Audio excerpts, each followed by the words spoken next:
اعوذ باللہ من الشیطان الرجیم، بسم اللہ الرحمن الرحیم۔ انا فتحنا لک فتحا مبینا لیغفر لک اللہ ما تقدم من ذنبک وما تاخر ویتم نعمتہ علیک ویہدیک صراطا مستقیما وینصرک اللہ نصرا عزیزا۔ اے نبی صلی اللہ علیہ وآلہ وسلم، یقیناً فتح دی ہے ہم نے تم کو فتح مبین، یعنی دو ٹوک کھلی ہوئی فتح، تاکہ معاف کر دے تم کو اللہ جو کوتاہیاں ہو چکی ہیں پہلے تم سے اور جو ہوں گی بعد میں تم سے، سب کو، یعنی ساری کوتاہیاں، سارے اعمال، جو بھی کچھ ہوا زندگانی میں وہ سب، تاکہ اللہ سبحانہ و تعالیٰ معاف کر دے اور مکمل کر دے اپنی نعمتوں کو تم پر، اے نبی صلی اللہ علیہ وآلہ وسلم، اور رہنمائی کرے گا وہ تمہاری سیدھے راستے کی طرف، یہدیک صراطا مستقیما وینصرک اللہ نصرا عزیزا، جبکہ مدد دے گا اللہ تم کو بے مثال غلبے والی اور کامیابی والی، تاکہ آپ غلبہ پا سکو، کامیابی پا سکو۔ هو الذی انزل السکینۃ فی قلوب المؤمنین لیزدادوا ایمانا مع ایمانہم وللہ جنود السماوات والارض وکان اللہ علیما حکیما۔ وہی ہستی اللہ ہے، نازل کی ہے جس نے سکون، دلوں کو سکنیت یعنی دلوں کو سکون دیا ہے، وہی اللہ نے دیا ہے مومنوں کے، تاکہ مزید اضافہ ہو ان کے ایمان میں جو ایمان والوں کے ساتھ ہیں، اور اللہ ہی کے لشکر ہیں جو آسمانوں میں اور زمین میں ہیں، اور اللہ ہی ہے علیماً حکیمہ، یعنی سب کچھ جاننے والا اور کامل حکمت والا۔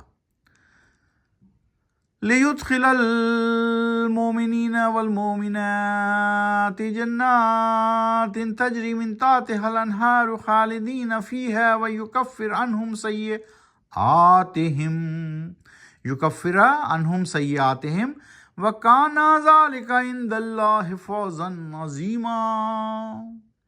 اللہ نے یہ اس لیے کیا تاکہ داخل کرے مومن مردوں اور مومن عورتوں کو ایسی جنتوں میں کہ بہہ رہی ہوں گی جن کے نیچے نہریں، ہمیشہ رہیں گے وہ اس میں، اور دور کر دے گا اللہ ان سے ان کی برائیاں، اور یہ ہے بات اللہ کے نزدیک فوزاً عظیمہ، یعنی بڑی کامیابی والی بات، بہت بڑا اعزاز ہے یہ کہ جن کو اللہ سبحانہ وتعالیٰ جن مومن مردوں اور عورتوں کو جنتوں میں رکھے گا، جنتوں میں داخل کرے گا جن کے نیچے نہریں بہتی ہوں گی، یہ ایک بہت بڑی کامیابی ہے ان لوگوں کے لیے۔ تو اس طرح آج ہم نے سورہ فتح کو شروع کیا۔ سورہ فتح مدینے میں نازل ہوئی، تو جو صورتیں مدینے میں نازل ہوئیں ان کا نام مدنی صورتیں کہلاتی ہیں، اور جو مکے میں نازل ہوئیں ان کے آگے لکھا ہوتا ہے مکیہ۔ قرآن شریف میں کل 114 صورتیں ہیں، مکی صورتوں کی تعداد ہے 89 اور مکی صورتوں کی تعداد 89، مدنی صورتوں کی تعداد ہے 25۔ تو 89 اور 25 یعنی 25 کو جمع کریں تو ٹوٹل صورتیں بنتی ہیں 114۔ تو قرآن شریف میں کل 30 پارے ہیں، 114 صورتیں ہیں۔ قرآن میں کل آیات 6236 ہیں، آیات کی تعداد 6236، مکی آیات کی تعداد 4725، 4725، اور مدنی آیات کی تعداد 1511، 1511۔ اگر 4725 میں 1511 جمع کریں تو کل ٹوٹل آیات کی تعداد بنتی ہے 6236۔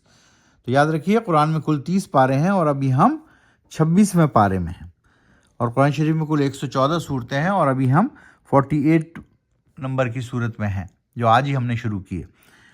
تو قرآن شریف کو سمجھ کر پڑھیے، آہستہ آہستہ پڑھیے، اپنی زندگی میں قرآن و سنت کو نافذ کیجیے، یہی ضابطۂ اخلاق اور ضابطۂ حیات ہے۔ آپ کے لیے یہ قرآن شریف کا ترجمہ نور پبلیکیشن والوں نے شائع کیا ہے، اور اس کو لکھا ہے سید محمد عبدالحلیم صاحب نے، محمد عبدالحلیم صاحب نے لکھا ہے، نور پبلیکیشن نے شائع کیا ہے۔ بہت سے لوگوں نے پوچھا کہ یہ قرآن شریف کہاں سے ملے گا، تو میں نے نیٹ پر بھی ویسے جواب دے دیا ہے، یوٹیوب پر بھی، لیکن میں آپ کو یہاں پر بھی دکھا دیتا ہوں اس ویڈیو میں۔ ناشر ہے ان کے نور پبلیکیشن، ان کا ایڈریس ہے B41 بلاک 13 گلستان جوہر کراچی، ان کا موبائل نمبر بھی نظر آ رہا ہے، ای میل بھی نظر آ رہی ہے، ویب سائٹ بھی نظر آ رہی ہے، لیکن اگر آپ صرف اس ایڈریس پر پہنچ جائیں گے تو آپ کو یہ جلد مل سکتی ہے قرآن شریف کی، اور فون کر کے بھی آپ اپنا ملنے کا پتہ بھی لکھا ہوا ہے، ای میل بھی لکھا ہوا ہے، تو جس طرح بھی چاہیں آپ وہاں جا کر اس کو حاصل کر سکتے ہیں۔ یہاں پر ساری ڈیٹیل بھی موجود ہے۔ مترجم ہیں محمد عبدالحلیم صاحب، آرکیٹیکٹ ہیں پیشے کے اعتبار سے۔ Professor Hamid Abdul Hakim, design consultant. Composing کی ہے محمد آصف صاحب نے۔ یقین آرٹ پرنٹنگ پریس میں چھپا اور پھر نور پبلیکیشن نے شائع کیا۔ قرآن شریف کو سمجھ کر پڑھیے، آہستہ آہستہ پڑھیے اور قرآن و سنت کو اپنی زندگی میں نافذ کیجیے۔ یہی ضابطۂ اخلاق اور ضابطۂ حیات ہے اور دونوں جہانوں میں کامیابی کی کنجی۔ صدق اللہ العظیم۔